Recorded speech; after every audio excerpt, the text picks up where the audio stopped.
आपने अपनी शिक्षा कहाँ से ली और क्या आपका बैकग्राउंड रहा था? हमारा बैकग्राउंड है वो बहुत सामान्य पृष्ठभूमि का है और आज भी हम बहुत सामान्य हैं। मेरी प्रारंभिक शिक्षा राजकीय इंटर कॉलेज, बरेली कॉलेज। अगर हम देखें किताबों का एक बिजनेस सा बन गया है कि नई किताबें हर साल नया सिलेबस लाया जाता है। क्या ये वाकई एक बिजनेस बना हुआ है, यानी कि एक जो लोग कर रहे हैं? देखो, एक दो तीन चीजें हैं जो प्राइवेटाइजेशन में, कुछ चीजें तो अच्छी आती हैं। नमस्कार, आदाब, सत श्री अकाल। मैं धीरेन्द्र दीक्षित आप सभी का स्वागत करता हूं दूरदृष्टि के विशेष प्रोग्राम ये हम कहां जा रहे हैं, बात दिल की में।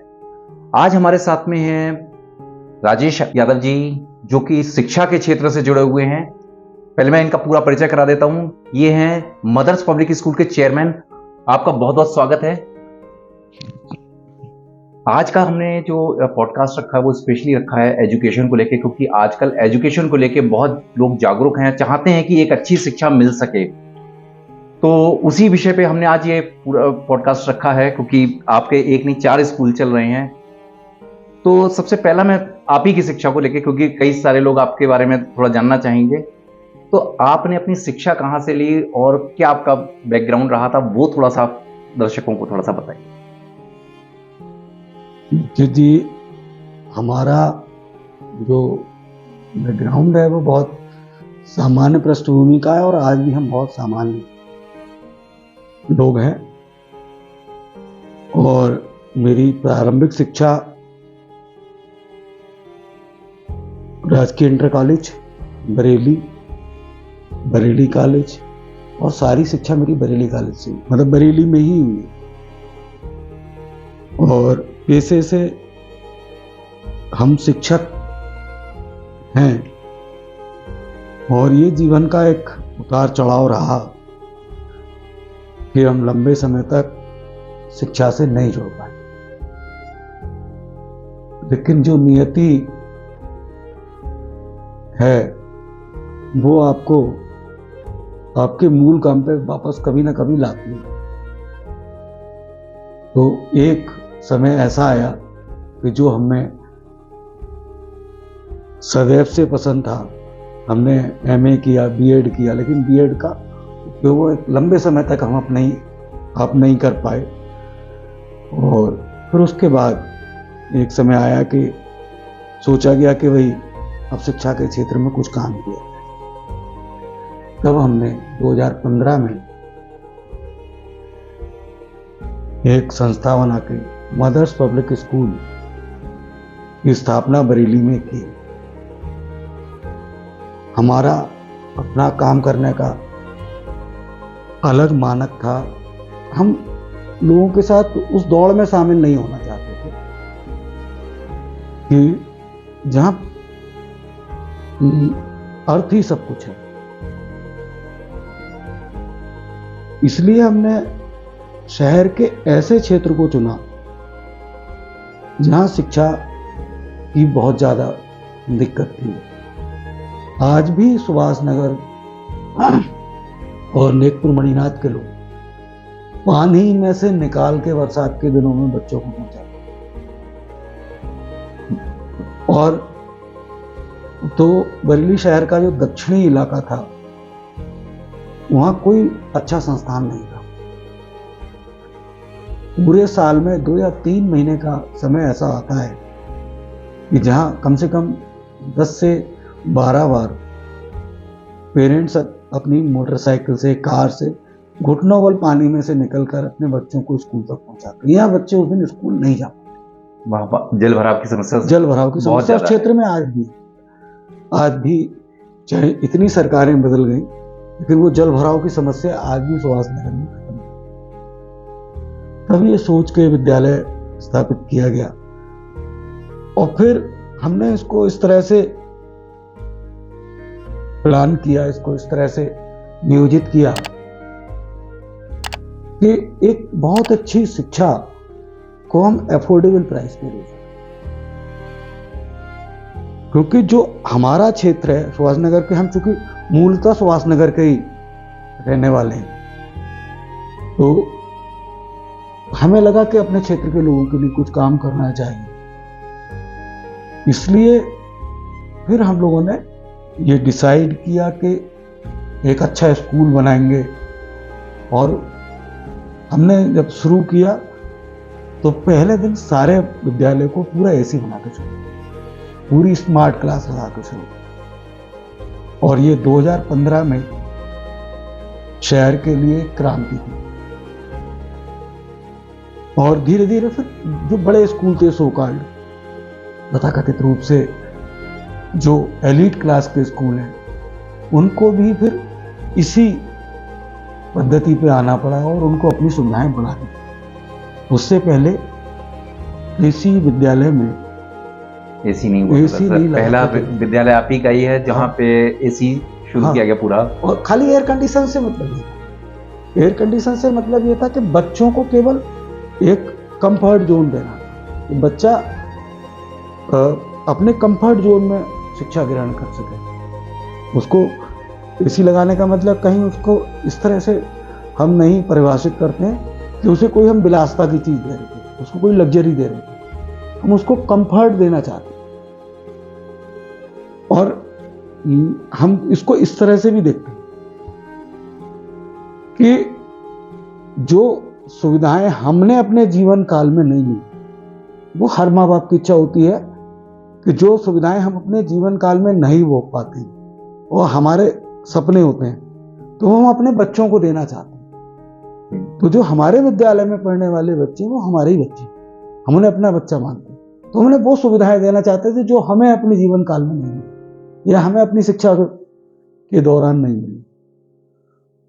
इसलिए इस तरह से हमने विद्यालय प्रारंभ किया और लोगों ने बहुत हाथों हाथ दिया और 2 साल के अंदर ही लगभग विद्यालय पूरा भर गया।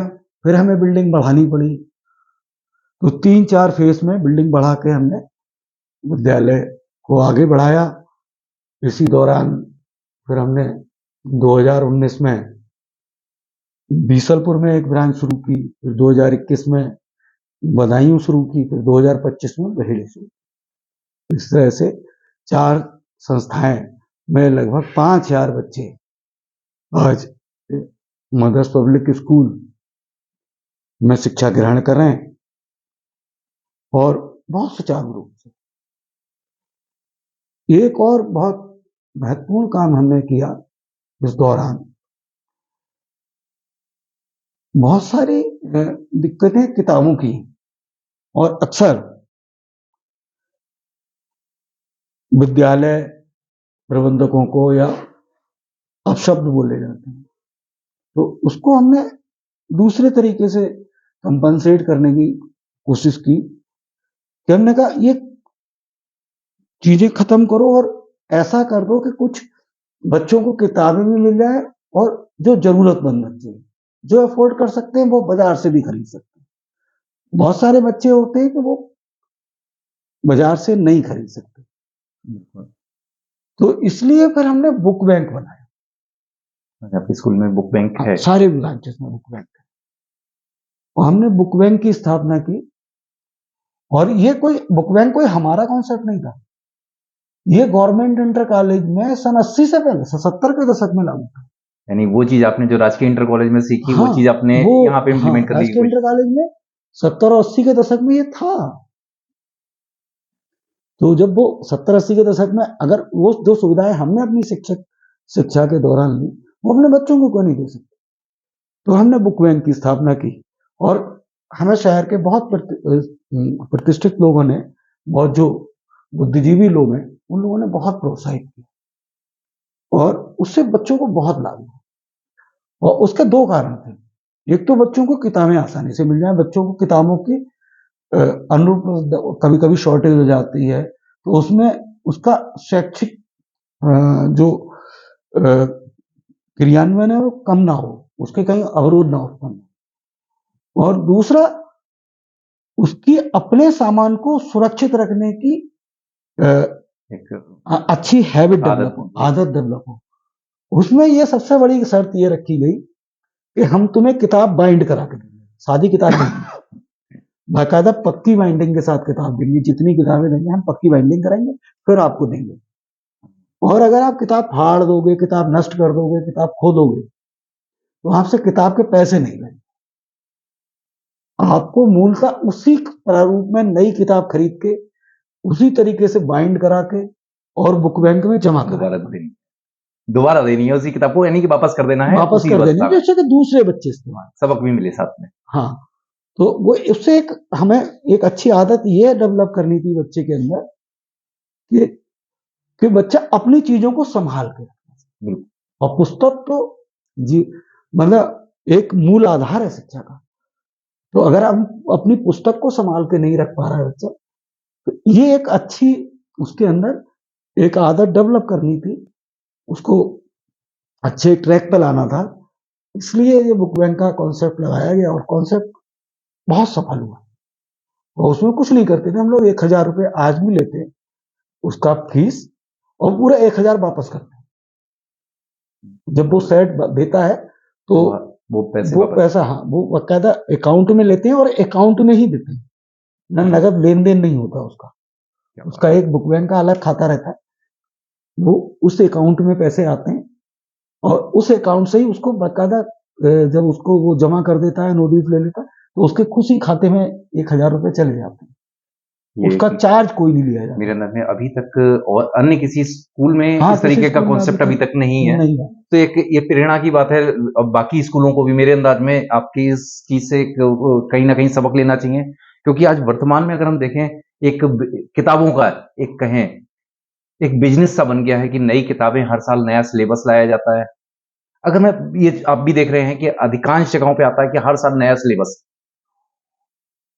तो ये एक कहा जाता है कि एक बिजनेस बन गया है। आप इसे किस तरीके से देखते हैं? क्या ये वाकई एक बिजनेस बना हुआ है, यानी कि एक जो लोग कर रहे हैं, या एक टीचरों को कुछ और भी चाहिए होता है, कुछ नया सिखाना चाहते हैं इसलिए ऐसा कर रहे हैं? क्योंकि आरोप बहुत लगते हैं। नहीं, देखो, एक दो तीन चीजें हैं जो प्राइवेटाइजेशन में कुछ चीजें तो अच्छी आती हैं, बुक्स प्राइवेट आ रही हैं तो कुछ तो चीजें अच्छी हैं। इसमें दो बातें हैं, हम प्राइवेट बुक्स के विरोधी नहीं। हम कहते हैं अगर कंटेंट आ रहा है, कंटेंट से बच्चे का सर्वांगीण विकास हो रहा है, बिल्कुल। तो किताबें आनी चाहिए। और इसमें क्या है, कमी है सरकार के स्तर पर। सरकार को इसमें एक बुक्स प्राइस कंट्रोल ऑर्डर लगाना चाहिए। बुक्स की एक प्राइसिंग की पॉलिसी तय करनी चाहिए। जिस दिन ये पॉलिसी तय हो जाएगी उस दिन ये सारे आरोप स्वतः खत्म हो जाएंगे। और जो पेरेंट्स, उसका बहुत बहुत साधारण साधन कि आप पर पेज किताब की कीमत तय कर दो। 100 पेज की किताब है तो वही 100 रुपए की बिकेगी, या 60 की बिकेगी, या 50 की बिकेगी। 150 की है तो इतने की बिकेगी। इतने पेज से लेके इतने पेज तक की किताब, क्योंकि कागज की क्वालिटी में कोई फर्क नहीं होता, प्रिंटिंग की क्वालिटी में कोई फर्क नहीं होता, मेन प्रॉब्लम आती है कि हर साल कंटेंट में फर्क होता है। हर साल तो जो सिलेबस प्राइवेट चेंज में, होता है। तो इससे एक तो प्राइवेट पब्लिशर्स का भी नुकसान नहीं, मेरा कहना है प्राइवेट पब्लिशर्स का भी नुकसान नहीं होगा। वो सारे खिलाड़ी फील्ड में रहेंगे, सारे पब्लिकेशन हाउस फील्ड में रहेंगे, लेकिन सरकार ये करे कि इसकी एक प्राइस पॉलिसी तय करे। इस पे काम नहीं कर रही है। हर साल बेचारे जिलाधिकारी महोदय को बता दिया जाता है कि आप मीटिंग कर लो और ये करो। जीएसटी के अधिकारी पहुंच जाते हैं दुकानों पे, जबरदस्ती का हैरेसमेंट होता है। वो सब करने की जरूरत ही नहीं। किसी को केवल एक निर्धारित, केवल लेकिन सरकार ये अगर जिस दिन तय कर लेगी कि हमें एक 100 पेज की किताब का इतना मूल्य लेना है, अगर हमने मान लो एक 60 रुपए तय कर दिया, तो 150 पेज की किताब है तो 190 रुपए, 200 पेज की किताब है तो 120 रुपए, या 100 रुपए, 1 रुपए का एक पेज मान लें तो 100 पेज की किताब है तो 100 रुपए कीमत, 150 पेज की किताब है तो 150 रुपए कीमत। कहीं एक नीति निर्धारण करना पड़ेगा सरकार को, कोई और नहीं तय करेगा। और सरकार करती है, ऐसा नहीं बुक्स में नहीं कर रही है, बुक्स में नहीं कर रही है, बहुत सारी चीजों में करती है। अब डीजल पेट्रोल पे क्यों कर रही हो आप दवाओं पे क्यों कर रहे हो? आप उनको तो कहते हो जीवन रक्षक दवाएं, तो पुस्तकों को जीवनदायिनी काहे नहीं कहते? आपको किताबों को भी तो जीवनदायिनी, जीवन की मार्गदर्शिका कहना पड़ेगा। भविष्य निर्माण पूरे भविष्य निर्माण तो इसी पे है। तो आप दवाओं को तो जीवन रक्षक कह के आप सस्ता कर दे रहे हो, उनको डीपीसीओ में डाल रहे हो। तो इनको बुक्स की प्राइस पॉलिसी क्यों नहीं ला रहे?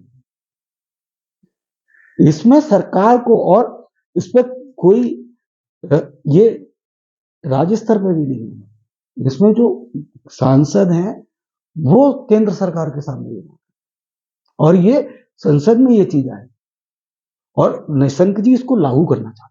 मैं आपको बताऊं, तो एक चीज आती है, जैसे अभी आप ये चीजें कह रहे हैं, एक अच्छी चीज है, और अगर ये चीज हो जाए तो बहुत अच्छा रहेगा। लेकिन अगर हम वैसे बात करें कि कई सारे टीचर्स की भी एसोसिएशन होती है, तो आप लोग आपस में ही क्या कारण है कि ये समन्वय नहीं बन पाता है कि कुछ ऐसा कुछ किया जाए? क्योंकि शिक्षा एक ऐसा क्षेत्र कहलाता है जो कि कहीं ना कहीं देश के लिए या फिर एक समाज सेवा का कार्य कहलाता है, लेकिन इसमें व्यवसायीकरण भी शुरू हो गया। लोग कहीं ना कहीं अपना स्वार्थ देखने लगे। तो आपस में आप लोगों का एक कोई ऐसा ग्रुप बना हुआ है जो कि एक एसोसिएशन टाइप की कुछ ऐसा है आपका, कुछ जो कि इस पे आपस में आप लोग चर्चा करते हैं और उसमें कोई बात रखी जाए कि नहीं इस तरीके की चीजें ना हो? नहीं, हम लोगों के संस्था है, जिला स्तर पे भी, मंडल स्तर पे भी, और कोई ऐसा संस्था कोई ऐसा नहीं कहती किसी को, किसी भी सदस्य को। सदस्य भी हमारा कोई इस तरह का नहीं है, सारे स्कूल मालिक अच्छे हैं। लेकिन हम तो मूल बात पे कह रहे हैं ना कि जो आरोप लगते हैं वो आरोप स्वतः खत्म हो जाएंगे अगर सरकार इस पे आ जाएगी। सरकार इस पे आ जाएगी। अगर भाई आपने 600 रुपए अगर 100 रुपए की किताब का रखा है, तभी तो उसमें से हिस्सा मांगेगा। जी। कभी आपने किसी डॉक्टर को ये सुना है कि वो डायराफाइलिन की गोली पे कभी कमीशन मांग लेगा? है? जो गोली 20 पैसे की है तो उस पर क्या डॉक्टर को देगा? वो 20 पैसे की गोली जिस दिन 5 रुपए की कर दी जाएगी, तो डॉक्टर भी फिर उसमें से रास्ते ढूंढेगा। तो ऐसे ही अगर किताबों का 50 रुपए की किताब अगर हम 500 रुपए छाप देंगे उस पर मूल्य, तो उसमें से फिर हिस्सा बांट होगा। अगर मूल्य पहले ही निर्धारित कर दिया जाए, पहले निर्धारित करो ना, ये सरकार तय करे। एक अच्छी चीज है कि ये चीज अगर आ जाए तो मेरे अंदाज में जो शिक्षा का व्यापार है वो अपने आप से स्वतः समाप्त हो जाएगा। और भाई हम तो इस बात को इस तरह से लेते हैं, देखो स्कूल मालिक को वो किताबों में बहुत ज्यादा इसलिए दिमाग नहीं लगाएगा कि भाई उसको कोई कितना कमीशन दे देगा, 1500 रुपए, है ना? अगर वो एक बच्चे की 50 रुपए फीस बढ़ा देगा तो 600 रुपए बढ़ जाएंगे, 100 रुपए बढ़ा दे 1200 रुपए बढ़ा लेगा। तो उसको कहाँ जरूरत है स्कूल मालिक को या प्रिंसिपल को? तो 100 रुपए बढ़ा लेगा एक बच्चे को, आप हंसी खुशी दे दोगे फीस में। बिल्कुल। तो स्कूल मालिक नहीं कर रहे। ये जो कंपनियों का गेम है उसमें फिर जब चीजें गलत हो रही हैं तो फिर आप समझदार हो क्या होगा। लेकिन हम तो बार बार ये कहते रहे हैं कि आप पॉलिसी तय कर दो, किताब का मूल्य निर्धारित। ये अच्छी आपने एनसीईआरटी की करी नहीं करी, आप उससे दुगनी कीमत कर दो। चलो आप एक पैरामीटर बना लो कि भाई एनसीईआरटी किताब 60 रुपए की है, तो प्राइवेट पब्लिशर इस पर्टिकुलर सब्जेक्ट के इस क्लास की किताब इससे डबल मूल्य पे से ज्यादा नहीं बेच पाएगा।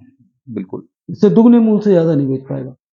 तो उससे क्या होगा कि ना तो उन प्रकाशकों का नुकसान होगा, उसके पीछे जो जितना समूह पूरे लेबर है जो उसको छापने में लगी है, उसका ऑथर है लिखने में लगा है, उनमें किसी का भी कारोबार बंद नहीं। ये एक अच्छी आपने एक वो बताई है कि हाँ एक ऐसा किया जा सकता है, और ये समाधान भी होगा अभिभावकों के लिए भी एक, और अभिभावकों के लिए, और ना जब वो पब्लिशर को दिक्कत होगी, ना पब्लिशर को दिक्कत होगी, और पेरेंट्स को भी बहुत किताबें उचित मूल्य पे मिलने लगेंगी। चलिए, आपने अभी एक लाइब्रेरी के बारे में, अपने जो आपने स्कूल में लाइब्रेरी का आपने जिक्र किया, उन्होंने आपने प्रेरणा वहां से मिली आपको अपने गवर्नमेंट इंटर कॉलेज से। स्कूल शुरुआत करने की आपको प्रेरणा कहाँ से मिली? आपने जब पहला स्कूल खोला तो उसकी प्रेरणा कहाँ से मिली? मैंने देखो तो हमने 86 में बीएड किया, 87 86 के आसपास।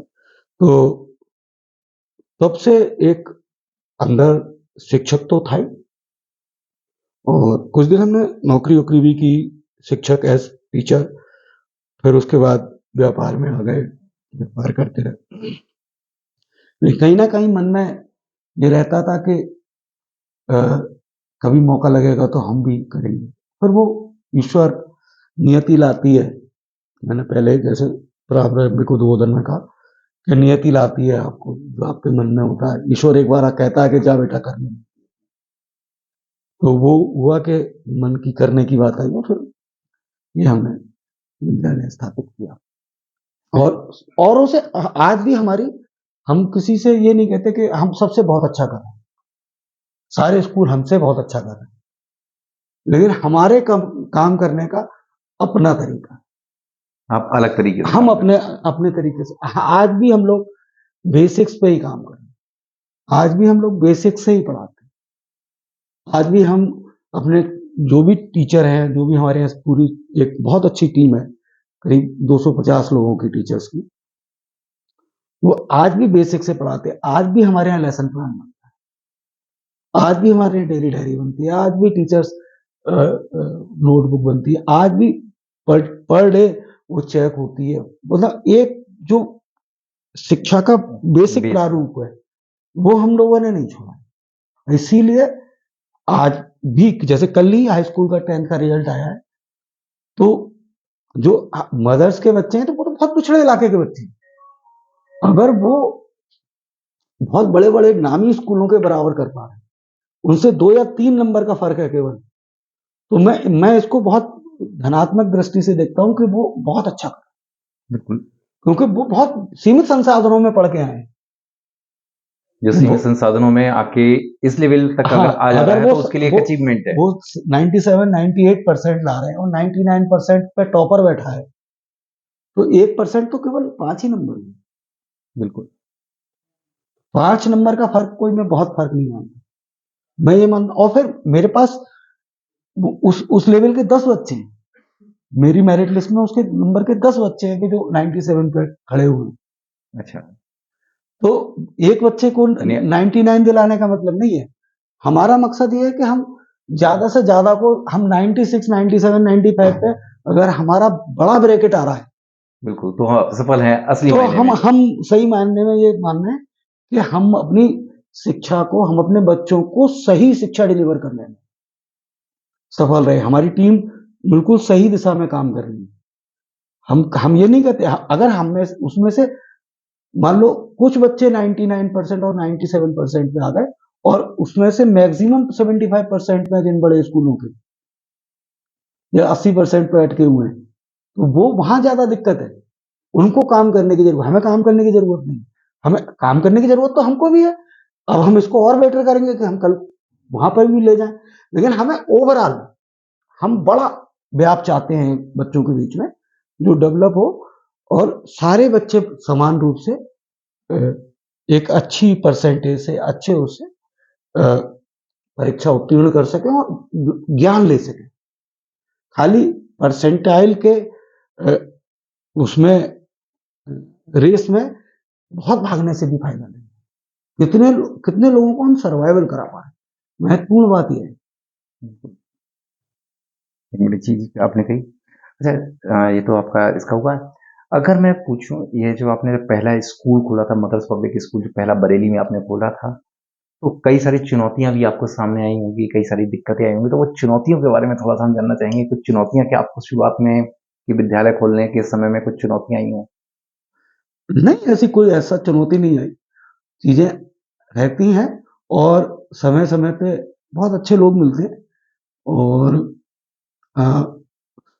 शुरू में कुछ लोगों ने हमें समझाया कि भाई बगैर नक्शा पास करना है, वो सपा की सरकार है।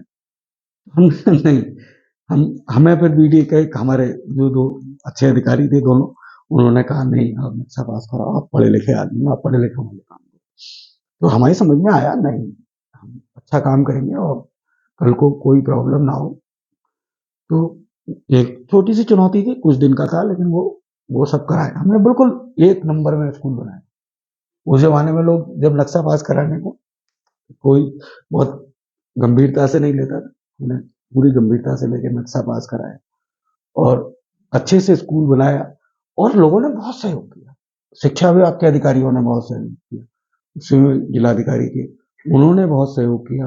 एनओसी हाथों हाथ दी कमिश्नर महोदय ने, तुरंत हमारी सीबीएसई की मान्यता हो गई। तो हमें कोई वैसे बहुत बड़े अवरोध नहीं है कभी। जहाँ भी हम गए वहां हमें लोगों ने हाथों हाथ दिया और जहां हमने खोली वहां हाथों हाथ लिया स्कूल को। आप सुन के आपको हैरत होगी कि जब हमने बीसलपुर 2019 में शुरू किया तो लोगों को समझ में नहीं आया और हमने 5 किलोमीटर बाहर बनाया शहर के स्कूल। ये भी हमारा 5 किलोमीटर बाहर है, तो लोगों को समझ में नहीं आया। कई लोगों ने हमसे कहा कि आपने ब्लंडर कर दिया। ठीक है, देखा जाएगा, जो ईश्वर करेगा। हम अच्छे मन से काम कर रहे हैं और वो ऐतिहासिक निर्णय हो गया कि उसमें पहले साल में 667 बच्चों को पहले साल में एडमिशन हो गया। एक और अधवेले स्कूल में, पूरा स्कूल भी फिनिश नहीं हुआ था, बन के नहीं तैयार हुआ। तो इसमें कभी कभी ये लगता है कि जब हम अच्छे मन से किसी चीज का प्रयास करते तो ईश्वर भी हमारी मदद करता है। तो हमें तो कोई ऐसा अभी भी कहीं कोई ऐसा, ये सब तो जो डेली रूटीन की दिक्कतें हैं वो तो होती हैं। आप कुछ भी करोगे, चाहे छोटा सा काम करो या बहुत बड़ा काम करो, वो दिक्कतें आती हैं, लेकिन कोई बड़ी ऐसी दिक्कत नहीं आती, ना कभी कोई ऐसी हिंड्रेंस आई। अच्छा, आपके हिसाब से जो शिक्षा या स्कूल जो होते हैं वो जो शिक्षा दे रहे हैं वो केवल रोजगार के लिए देते हैं, देना चाहिए, या फिर एक बेहतर समाज को बनाने के का एक माध्यम है, उस चीज को करना चाहिए? इसको देखो देखो, नीचे की शिक्षा में दिक्कत नहीं है। नीचे जो शिक्षा 12वीं तक की है उसमें सरकार की पॉलिसी भी, जो नई शिक्षा नीति 2020 में आई, निशंक जी ने लागू की, बहुत अच्छी नीति है। 5+3+3+4 के फॉर्मूला दिया, वो अपने आप में बहुत अच्छा है। स्किल की बात भारत सरकार कर रही है, बहुत अच्छी बात है। कारण क्या है, जब जो प्रबंधकीय क्षमता है वो प्रारंभ होती है जब बच्चा स्नातक की शिक्षा लेना शुरू करता है। तो वहां से जो आज भी बेसिक संस्थान है, चाहे कोई भी बोर्ड हो, चाहे वो सीबीएसई हो, आईसीएसई हो, और अब तो यूपी बोर्ड भी बहुत अच्छा होगा परीक्षा के मामले में, बहुत अच्छी परीक्षा ले रहे हैं, बहुत अच्छा कर रहे हैं। शिक्षा का उतना उन्नयन नहीं हुआ, लेकिन वो परीक्षा प्रणाली ठीक हो गई है। तो यहां पर दिक्कत नहीं है। दिक्कत कहां पर आ रही है? दिक्कत ये आ रही है कि जो 12th से ऊपर के शिक्षण संस्थान है उसमें जो शैक्षिक गुणवत्ता है के साथ साथ जो स्किल की गुणवत्ता है वो दोनों नहीं है। और एक ऐसी व्यवस्था बन गई है कि जो संस्थान है, शैक्षिक संस्थान, वो हर शहर का यही हाल है। मैं किसी एक बरेली की बात नहीं कर रहा, हर शहर का यही हाल है और हर बड़े संस्थान का यही हाल है। बड़ी यूनिवर्सिटीज की बात करें, वहां ब्रोकर्स के थ्रू एडमिशन हो, तो आप प्रॉपर्टी नहीं बेच रहे हैं भाई, आप प्रॉपर्टी किराए पे नहीं उठा रहे, आप बच्चे को शिक्षा के लिए ले जा रहे हैं। तो वहां एक ब्रोकर की जरूरत क्या है? अधिकांश जगहों पर इस समय पर ऐसा हो सरकार रहा है। को इस पर सरकार को और समाज को विचार करना है, और खास तौर पर अभिभावक को, कि वो जो ब्रोकर के थ्रू जा रहे हैं शिक्षण संस्थान में, तो वो बड़ा खराब है। तो इसमें उसका कारण, मूल कारण क्या है कि जो भी फीस आप उस शिक्षण संस्थान को दे रहे हैं, उसमें से आधा ही या जो भी उसका हिस्सा होता है वो ब्रोकर ले जा रहा है। तो वो शैक्षिक गुणवत्ता पे कहां खर्च होगा? तो वो शैक्षिक गुणवत्ता इसलिए नहीं बन पा रही है, और इसीलिए अ, आज ये हो रहा है कि एक माँ-बाप के अगर 2 बच्चे हैं और एक बहुत पढ़ लिख जा रहा है, और यही जो अपने प्राइवेट विद्यालय हैं, प्राइवेट विश्वविद्यालय हैं, इनसे मैं जाके वो बीटेक लेकर ले रहा है, एमबीए कर ले रहा है, और एक जो अनपढ़ रह जा रहा है या कोई अपना वो छोटा रोजगार कर रहा है, तो बाद में अभी बहुत अच्छे किसी शिक्षा मित्र, मेरे अपने एक अच्छे बड़े विद्वान मित्र कह रहे थे, बोले वो भी ओला चला रहा है और वो भी ओला चला रहा है। वो बीटेक करने के बाद ओला चला रहा है और वो 8वीं तक पढ़ने के बाद ओला चला,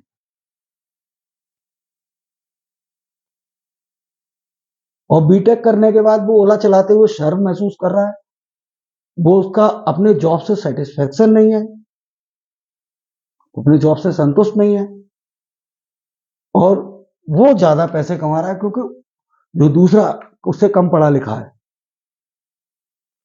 वो ज्यादा पैसे कमा रहा है, इसलिए क्योंकि वो अपने जॉब से संतुष्ट है, तो वो पूरा अपना कंसंट्रेशन अपने जॉब पे बनाए हुए हैं। आज की तारीख में स्थिति तकनीकी शिक्षा की ये है कि जो हमारी जो स्किल्ड लेबर है, कागज पे नहीं, हाथ की स्किल्ड लेबर, वो किसी बीटेक से ज्यादा कमा। बिल्कुल सही बात है।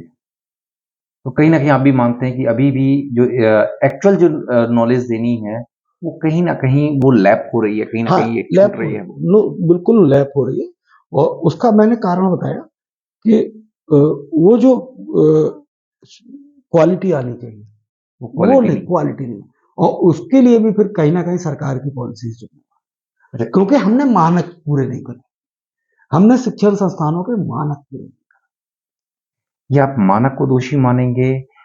कई लोग दोषी मानते हैं जो मैकाले की शिक्षा पद्धति, जो कहीं ना कहीं अगर अभी भी देखें तो उसका 80% भाग अभी भी है, और जब इससे पहले अभी नई शिक्षा नीति नहीं आई थी तो उससे पहले 100% वही मैकाले शिक्षा पद्धति हमारे लिए लगातार चलती चली आ रही है। जो हमारी पहले पुरानी जो एक शिक्षा पद्धति हुआ करती थी वो कहीं ना कहीं आपको स्किल पैदा किया करती थी, आपको एक योग्यता आपके अंदर पैदा किया करती थी। वो चीज अब खत्म होती है कि ऐसा आपको लगता है कि हाँ, शिक्षा पद्धति में थोड़ा नहीं, चेंज है? मैकाले की एक्चुअल, दीक्षित जी, मैकाले को लोगों ने पढ़ा ही नहीं, मैकाले ने कहीं ये लिखा ही नहीं कि आप क्वालिटी एजुकेशन, उसने तो पॉलिसी बना दी। अब अगर जैसे नई शिक्षा पॉलिसी नीति है हमारी, ये जो राष्ट्रीय शिक्षा नीति 2020 है, इसमें अगर हम कमियां ढूंढेंगे तो इसमें भी कमियां मिलेंगी, हमें अपनी दृष्टि ठीक करनी पड़ेगी। तो मैकाले के पढ़ाए हुए ही तो, उसी पद्धति से पढ़ाए हुए तो ये सारे लोग हैं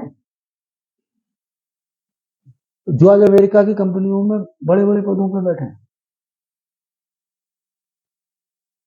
उस मैकाले की नीति नहीं तो हमारे नेताओं को प्रेरणा दी कि भाई आप आईआईटी बनाओ, आप एनआईटी बनाओ, आप बड़े बड़े संस्थान बनाओ जिसमें सुंदर पिचाई जैसे लोग पढ़ सके और जाके अमेरिका के बड़े संस्थानों में काम कर सके। अगर नहीं बनाई होती तो ये आईआईटी उस समय नहीं बनाई गई होती तो आज अमेरिका में जो जितनी बड़ी कंपनी के सीईओ है सब भारतीय हैं, सारे इंडियंस हैं।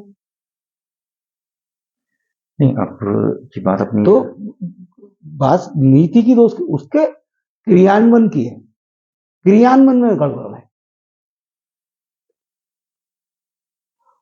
और आप फिर जब आप क्या है, जब आप शिक्षक से और सारे काम कराने लगे, आप शिक्षक को शिक्षक रहने दो। लोग अब आप सोशल मीडिया पे, अखबार में तरह तरह के सरकारी शिक्षकों को लोग खराब कहते हैं, आप उससे जनगणना कराओगे, आप उससे वोटर लिस्ट बनवाओगे सरकारी शिक्षक से, तो पढ़ाएगा कब वो? आप उसे 10 काम कराते हो, आप जब आप इतनी सारी व्यवस्थाओं में ठेका पॉलिसी ले आए हो, तो आप ये सब काम भी ठेका लेबर से करा लो। हम उसे शिक्षक को तो आपने बेसिक के शिक्षक को तो इसलिए नियुक्त किया ना कि वो बच्चों को पढ़ा सके। सही बात है। आप उससे अब जनगणना कराओगे, अभी जनगणना शुरू हो रही है, इससे पहले आप वोटर लिस्ट बनवाते हो, फिर अभी आपने इससे पहले, अभी क्या हो रहा था इससे पहले, एसआईआर, आप अभी एसआईआर करा रहे हो उससे, आएगा तो फिर आप कह रहे हो उसकी 50,000 तनख्वाह है, पढ़ाता नहीं है। यानी अभी सरकार को कहीं ना कहीं अपनी नीतियों में सुधार करना नीतियों में पड़ेगा। सुधार करना पड़ेगा।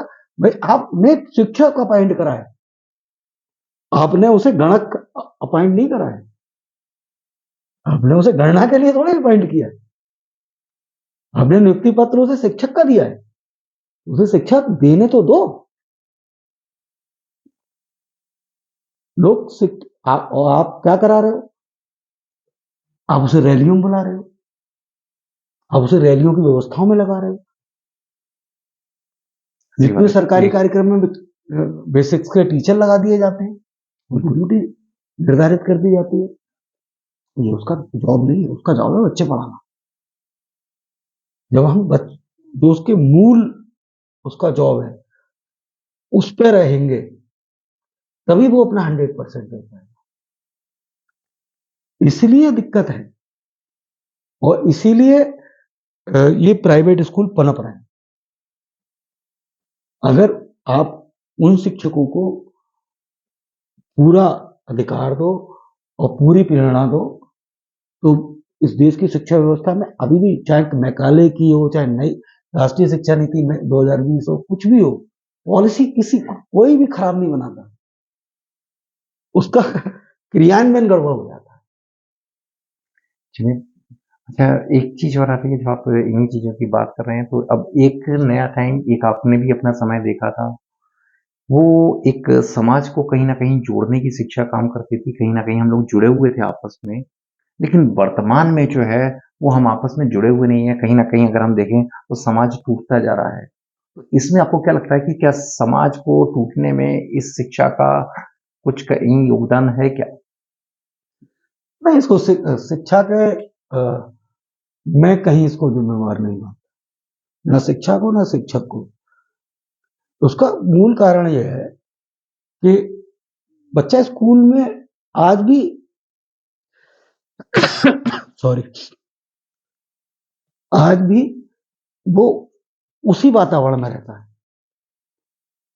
मतलब हम अपने विद्यालय में ही देखते हैं, हमारे यहाँ सारी मतलब धर्म के बच्चे पढ़ते हैं, तो कभी उन बच्चों में कहीं ऐसा कहीं फ्रैक्शन नहीं दिखता। ये जो फ्रैक्शन है, वो हमारी जो एक सोशल मीडिया कह सकते हैं उसका एक बड़ा कारण, और जो समाज में और चीजें हैं, वैमनस्यता है, और कुछ राजनीतिक कारण है, जो अलग अलग लोग हैं, वो अपने अपने हिसाब से, ये पीढ़ी, हमारी युवा पीढ़ी है, उसको अपने अपने हिसाब से ढालते हैं।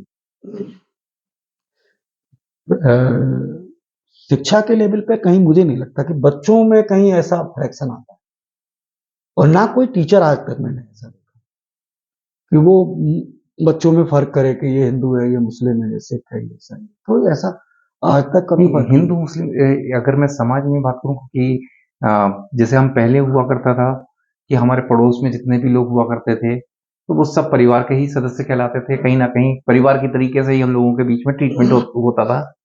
अब वो समाज जो है वो टूटता जा रहा है, हमें अपने पड़ोसी के बारे में नहीं मालूम होता है।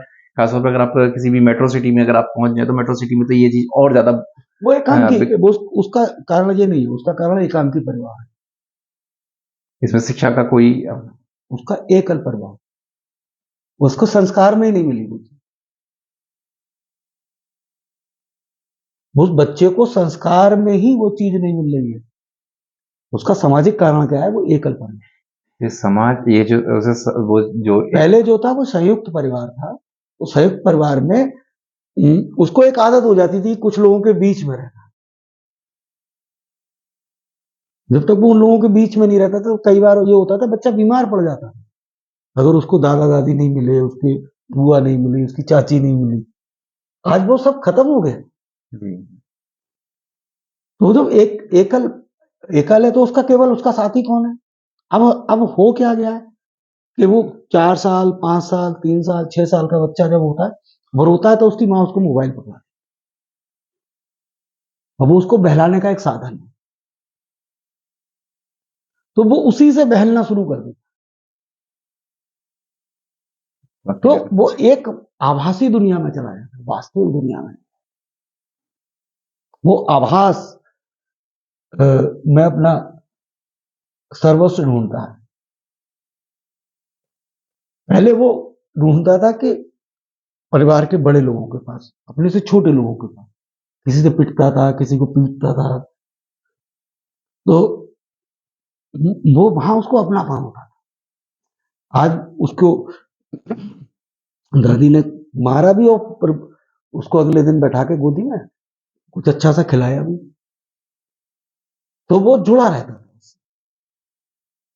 अब वो जुड़ाव खत्म हो अच्छा, ये जो जुड़ाव गया। जो खत्म, इसलिए वो अब वो उसकी परिणति क्या आ रही है, वो समाज पर भी आ रही है कि वो समाज में घुली मिल नहीं पा रहा।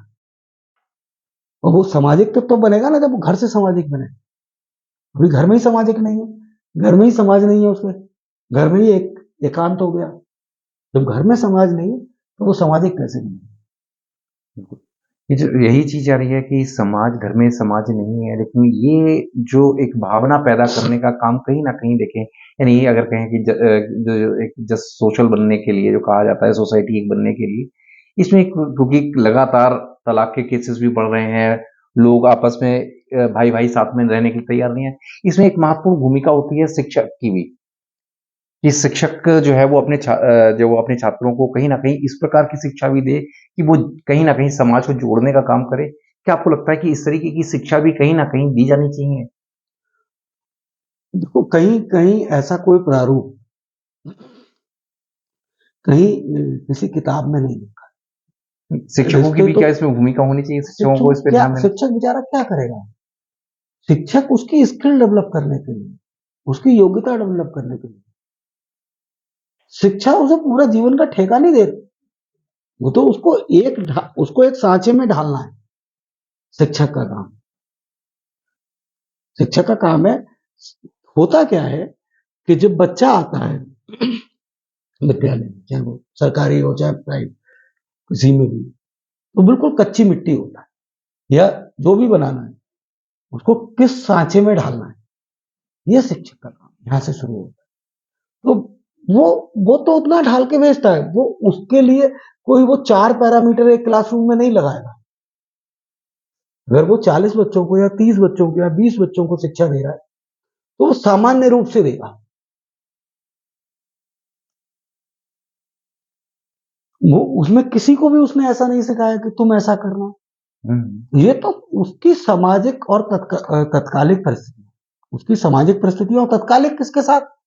उसने 40 बच्चे पढ़ाए हैं या 30 बच्चे पढ़ाए हैं, तो 30 बच्चों में से 30 का तलाक थोड़ी है, किसी एक का हुआ ना। आप एक की बात कर रहे हो, दो की बात कर रहे हो, तो एक या दो की अगर आप बात कर रहे हो तो उसके लिए शिक्षा व्यवस्था या शिक्षक को कैसे कह सकते हैं।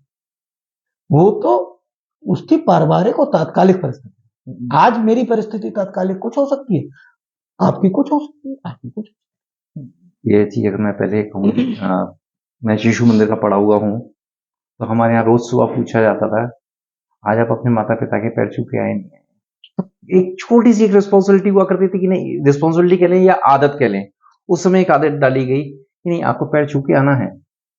आपको बड़े की वो संस्कार तो दिए नहीं। ये संस्कार क्या शिक्षकों को इसमें महत्वपूर्ण भूमिका निभानी चाहिए? मैं उस चीज पे आना चाह रहा हूँ नहीं, वो ठीक है, वो शिशु मंदिर में भी कहते थे, और जो अच्छे कॉन्वेंट स्कूल थे वो गुड मॉर्निंग बोलते थे। आज भी बच्चे बोलते हैं, आज भी किसी कॉरिडोर में हम निकल जाते हैं, हम बच्चे मिलते हैं और बोलते हैं, और आज भी बहुत सारे बच्चे पैर छूते नहीं मानते हैं, और बाजार में मिल जाते हैं, कभी स्टेशन पे मिल जाते हैं। एक लखनऊ के स्टेशन पे एक लड़का मिल गया, और 2 लड़के आए, उन्होंने दोनों ने पैर छुए। तो फिर थोड़ा सा हमने दिमाग पे जोर डाला, पहचान लिया हमने, भाई अच्छा अबे तुम कहाँ घूम रहे? अरे सर मैं यहाँ एमबीबीएस कर रहा हूँ। हाँ केजीएम से। वो हमारे यहाँ का विद्यार्थी था। तो उसको अब वो तो निकल गया पड़ गया, वो ना पैर छूता या वो इतनी दूर से दौड़ के नहीं आता हमें, तो हम ना कुछ उसको शिकायत थोड़ी कर रहे थे, ना हमने उसे देखा था कि हम शिकायत करते। तो ये तो संस्कार किस बच्चे ने ग्रहण करे और किस बच्चे ने नहीं ग्रहण करे, इसमें शिक्षक की कोई भूमिका नहीं। ये तो संस्कार किसने ग्रहण करे और किसने नहीं किए, बस इतनी सी बात थी। बस सुदामा और कृष्ण ने वो परिणति क्या हुई अलग बात है, एक ही गुरु से तो शिक्षा है। हाँ उन्होंने छोटी सी चोरी चाहे नियति ने कराई या ईश्वर की लीला थी, करी ना, बिल्कुल। तो उनकी नियति हुई हो, फिर उनको भगवान कृष्ण के पास आना पड़ा। तो गुरु तो एक ही थे। तो इसलिए शिक्षक को नहीं कह सकते कि शिक्षक किसी के साथ ऐसा दुर्भाव करेगा, क्योंकि वो कारण क्या है, स्कूली व्यवस्था में यूनिफॉर्मिटी लागू है।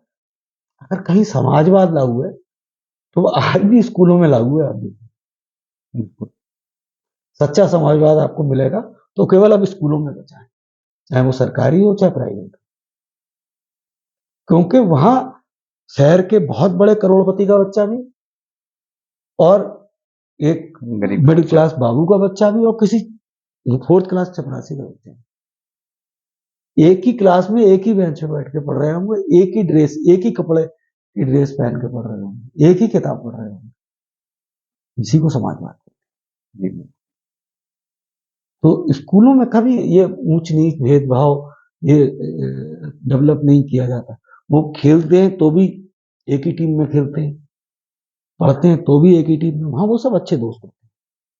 ये तो हमारा समाज जब वो वहां से निकल आते तब उसके बाद ये चीज हाँ उनकी उड़ान चालू होती है, और ये कोई नहीं भरता, उनका परिवार भरता और समाज भरता है उनके दिमाग में कि तुम बड़े बाप को देते। अच्छा, ये अब आप इस समय अब डिजिटल शिक्षा भी चलने लगी है, तो डिजिटल शिक्षा और मूलभूत जो शिक्षा है इसके बीच में जो संतुलन है वो आप कैसे बनाते हैं? दो अलग अलग शिक्षाएं हो गई। नहीं तो ऐसा ना, मैं आपको मूल बात समझू, आप उसका कंटेंट नहीं बदल सकते, कंटेंट तो वही है ना। और मैं फिर वही बात कह रहा हूँ कि बेसिक तो हमारा वही है। जब हम शिक्षक की ट्रेनिंग ले रहे होते हैं तो उसमें एक कंटेंट आता है कि आप आज किस टूल से पढ़ाओ।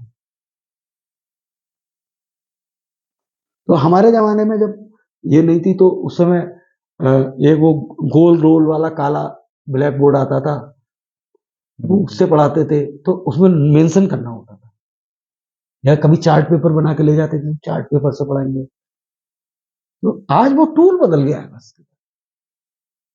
पढ़ाने का, क्यों उसमें उसकी जगह स्मार्ट क्लास आ गई और उसकी जगह एआई ने ले ली। अब एआई ने कंटेंट हमने टिक मारा, पाइथागोरस पढ़ानी तो हमने पाइथागोरस लिखा, पाइथागोरस का पूरा कॉन्सेप्ट आ गया लिख के व्हाइट बोर्ड पे, उस पे स्मार्ट क्लास पे, और उस बोर्ड पे आ गया, बच्चों ने नोट कर लिया। तो अब उसमें टीचर को केवल ये सुविधा हो गई कि जो वो आधा घंटा ब्लैक बोर्ड पे लिखता था 15 मिनट शुरू के, वो उसके समय वो उसके बच गए, तो वो और एफिशिएंसी से उसकी एफिशिएंसी बढ़ गई, बच्चों के लिए और एफिशिएंट होकर पढ़ा पा रहे। और तकनीकी हमेशा एफिशिएंसी बढ़ाती है, हमारी कार्य क्षमता बढ़ाती है, तकनीकी कोई बुरी नहीं, उसका उपयोग हम कैसे करते हैं, वही उपयोग हम कैसे करते हैं, उसका समन्वय आप कैसे हाँ हाँ। अब वो और देखो बच्चा है तो शैतानी करेगा, एक आध बार तो हमारे यहाँ बच्चों ने अपना इंस्टा चला लिया, इतने इतने होशियार है, इंस्टाग्राम चला देता है, जाने किस तरीके से कनेक्ट कर लिया उसने, क्योंकि वो मोबाइल उसका घर पे है।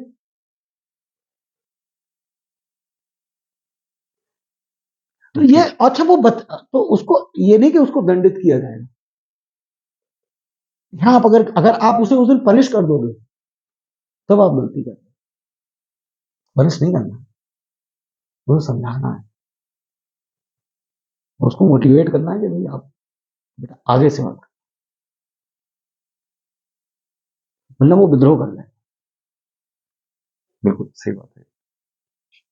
अच्छा, आपके अनुसार भारत की आर्थिक व्यवस्था यानी आर्थिक स्थिति को आगे बढ़ाने में और सामाजिक विकास में शिक्षा का क्या महत्व है? शिक्षा के बगैर है ही क्या भाई? जितना आर्थिक स्थिति है वो, अगर हमारी समाज शिक्षित होगा, हमारे बच्चे आगे बढ़ेंगे, तो वही तो कल के एंटरप्रेन्योर, वही तो कल का भविष्य है। नया भारत तो हमारे बच्चे ही हैं कल का। वही किसी जब हम लोग शिक्षा ग्रहण कर रहे थे तो कभी हम लोगों ने कल्पना भी नहीं की थी, हम लोग 20,000 25,000 रुपए की तनख्वाह वाली नौकरी को बहुत बड़ी नौकरी मानते थे। हम लोग कभी सुना ही नहीं था 2-2.5 करोड़ का, 5 करोड़ का, 3 करोड़ के पैकेज हो सकते हैं। तो एक नई पीढ़ी आई, नई पीढ़ी ने शिक्षा ली तो उन्होंने वो पैकेज लिए ना। वो भविष्य के भारत निर्माता उन्होंने निर्माण किया ना। जितनी सैटेलाइट बने, जितने लोगों ने, जैसे नई पीढ़ी ने तो बनाए। बिल्कुल। तो शिक्षा तो जरूरी है ही, और शिक्षा से ही इस देश का उन्नयन होगा, इस देश का निर्माण होगा। और जैसे जैसे हम अच्छी शिक्षा देंगे, निश्चित रूप से हमारे यहाँ प्रतिभा बहुत है, लेकिन इसमें मुझे एक महत्वपूर्ण बात लगती है, वो अगर उस पर सरकार ध्यान दे और जो शैक्षिक लोग हैं वो भी ध्यान दें कि हम सुंदर पिचाई तो बना रहे हैं, बिल गेट्स नहीं बना रहे। इस पे भी ध्यान देना चाहिए कि हम बच्चों को प्रबंधकीय क्षमताएं पढ़ाएं,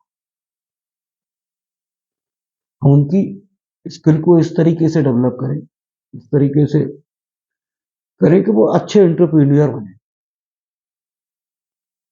एक जो हमारे दिमाग में एक नौकरी नौकरी भर दी जाती है शुरू से, वो हमें अपने बच्चों को उससे मॉडिफाई करके, उसको अच्छे से करके उनकी एक ऐसी स्किल भी डेवलप करनी चाहिए जहां वो लोगों को नियंत्रण करने की उनके अंदर क्षमता, उनको ब्यूरोक्रेट्स को नियंत्रण करने की क्षमता। हर कोई आज ब्यूरोक्रेट बनने पे ना, ब्यूरोक्रेट नहीं बनना है, हमें ब्यूरोक्रेट को चलाने वाला बनना है। हमें अब इस शिक्षा पर भी गौर करना पड़ेगा। अच्छा, आजकल नॉर्मली बात होती है गुणवत्तापूर्ण शिक्षा की, तो आपके हिसाब से गुणवत्तापूर्ण शिक्षा का असली अर्थ या उसका एक्चुअल मीनिंग क्या है? क्योंकि सब लोग अलग अलग तरीके से अपने तरीके से डिफाइन करते हैं। आपके हिसाब से गुणवत्तापूर्ण शिक्षा क्या है? देखो, अगर हम भारत में एक संवेदनशील, सबसे पहले संवेदनशील नागरिक तैयार करें, जिसकी शैक्षिक योग्यता बहुत अच्छी हो, जिसकी प्रबंधकीय क्षमता बहुत अच्छी हो, और वो संवेदनशील है। अगर उसकी संवेदना नहीं होगी तो वो देश और समाज के लिए नहीं करेगा, वो देश छोड़ के चला जाएगा। इस देश में हुआ क्या है कि आज भी जो तथाकथित रूप से बड़े पैकेज वाले हैं, जो विदेशों में नौकरी कर रहे हैं, वो सब हमारे और आपके टैक्स के दिए हुए पैसे से शिक्षा ग्रहण करके गए हैं, और वो जाके आज अमेरिका में, कनाडा में, ब्रिटेन में और दूसरे देशों में जाकर नौकरी और अपनी सेवाएं वहां दे रहे हैं और वहां की नागरिकता ले रहे हैं। तो ये जैसा डॉक्टरों पर सरकार ने सख्ती की है, तो इस तरह प्रबंधकीय और इंजीनियरिंग में भी एक कुछ इस तरह का लागू करना चाहिए कि भाई आप अगर आईआईटी से आप डिग्री लोगे तो 3 साल आपको किसी भी सरकारी संस्थान में कंपलसरी काम करना पड़ेगा। डॉक्टर में ये लागू है। बहुत सारी जगह बॉन्ड का सिस्टम है बिल्कुल। कि आप MBBS करोगे, MD करोगे तो 2 साल आपको सरकारी सेवा देनी पड़ेगी।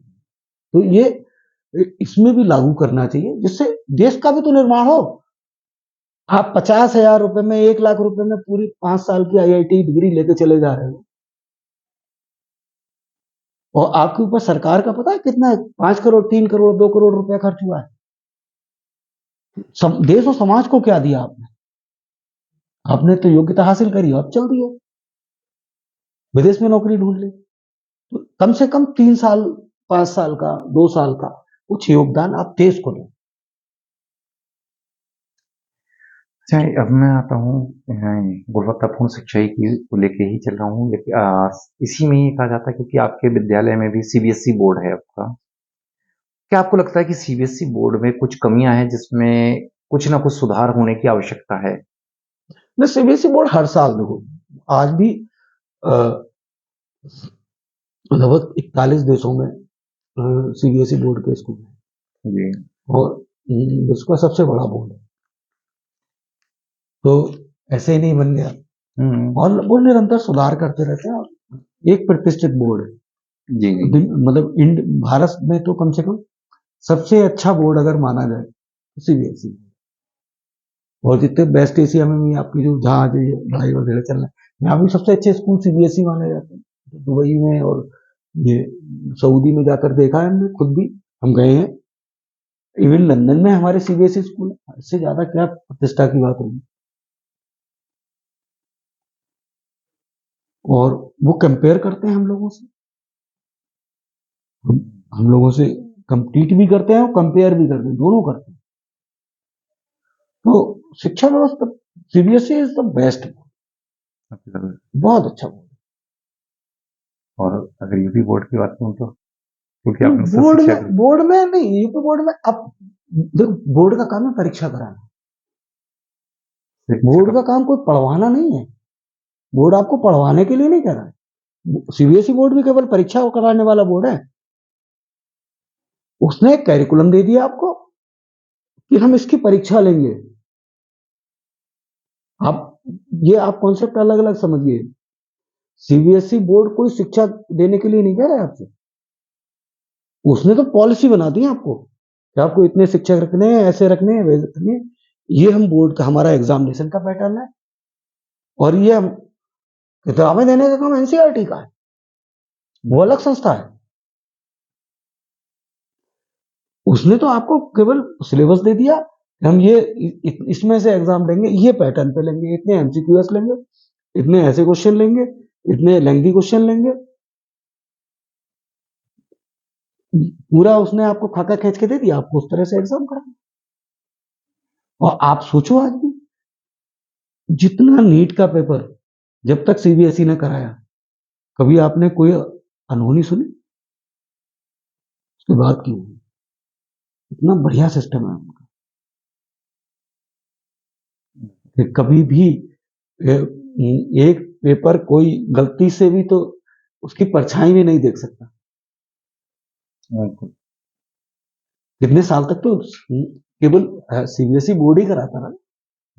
CPMT PMT जब होती थी तो ये CBSE बोर्ड ही कराता ना CPMT की परीक्षा। तो कभी कभी आपने सुना कुछ अनहोनी हुई? लेकिन सरकार ने, एक आध बार हुआ, सरकार ने निर्धारण करा उसको, अब अच्छे से हो रहा है एग्जाम।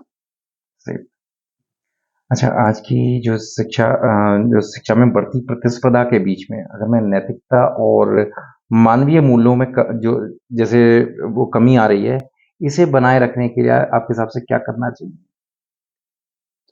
ये देखो, सामाजिक लेवल पर, इसमें कोई किसी विद्यालय या संस्था की बात नहीं हो सकती। जो सामाजिक ह्रास है वो हर एक क्षेत्र में होती है, सामाजिक ह्रास है। तो उसमें आप किसी शैक्षिक संस्था को, किसी शैक्षिक उद्योगपति को दोषी नहीं कर सकते। तो पूरा सामाजिक ह्रास हुआ है इन दिनों में, और उसका एक बड़ा कारण ये जो सोशल मीडिया है। अब सोशल मीडिया को मैं खराब नहीं कहता हूँ, क्योंकि उसके उसमें लोग पॉजिटिव चीजें बहुत अच्छी हैं, जिन लोग पढ़ते हैं पॉजिटिव चीजें देखते हैं, लेकिन कुछ जो नेगेटिव है उसमें लोगों को ज्यादा मजा आता है रील देखने में। तो इसलिए वो इसलिए सामाजिक ह्रास है, और कुछ कुछ इसके लिए किसी किसी भी संस्था को नहीं दोषी।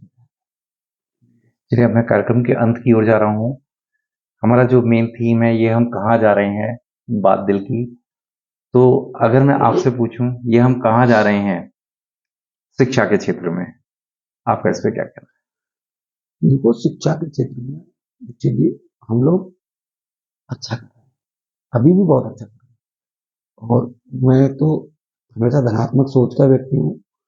तो मैं अभी भी ये देखता हूँ कि जो हमारी पीढ़ी आ रही है वो बहुत अच्छी पीढ़ी आ रही है, और ये कुछ करके दिखाएगी आने वाले। और हम पांचवी बड़ी अर्थव्यवस्था है इस समय, और ये निश्चित रूप से इसको चौथे पे तीसरे पे ये पीढ़ी ही लेके जाएगी। हो सकता है दूसरे पे ले जाए, हो सकता है पहले पे ले जाए, क्योंकि चाइना को भी तो उसकी पीढ़ी ने ही आगे बढ़ाया ना। है? हाँ, और ऐसे ही अब जो हमारी पीढ़ी है और चाइना के साथ जो आने वाले समय में एक बड़ा संकट होगा कि उनका ओवर प्रोडक्शन का, वो कभी आपसे फिर बैठेंगे तब बात करेंगे, लेकिन ये इंडिया में नहीं। तो इसलिए मैं इस पीढ़ी का भविष्य बहुत अच्छे से देखता हूँ, बहुत सुनहरा भविष्य है, और ये बच्चे अच्छा करें। अब इसी का ही जो हमारा दूसरा अंश है, ये तो हो गया, ये हम कहाँ जा रहे हैं। दूसरा है बात दिल की। एक शिक्षा क्षेत्र से आप जुड़े हुए हैं, तो आप छात्रों को अपने दिल की क्या बात कहना चाहेंगे? छात्रों से हम केवल ये कहना चाहेंगे कि आप अपने जीवन के लक्ष्य निर्धारित, और बगैर लक्ष्य निर्धारित करें कुछ होने वाला नहीं। आप ये ठान लो, और एक दूसरा एक अपने दिनचर्या को व्यवस्थित करो। जब तक दिनचर्या व्यवस्थित नहीं होगी और हम अपने लक्ष्य निर्धारित नहीं करेंगे, तब तक आप बड़े लक्ष्य नहीं हासिल कर सकते। जब आप लक्ष्य निर्धारित कर लेते तो लक्ष्य कितना भी हो तो वो हासिल कर लिया, उसको हम अचीव कर लेते हैं। बड़े लक्ष्य को निर्धारित करने के लिए हमें एक बार निर्धारित करना पड़ेगा कि हम ये लक्ष्य हमें चाहिए ही चाहिए। जिस दिन हम ये तय कर लेंगे तो लोग छू आसमान भी लेते हैं। एक बार कल्पना में आना चाहिए। हमसे जुड़े रहने के लिए बहुत बहुत धन्यवाद।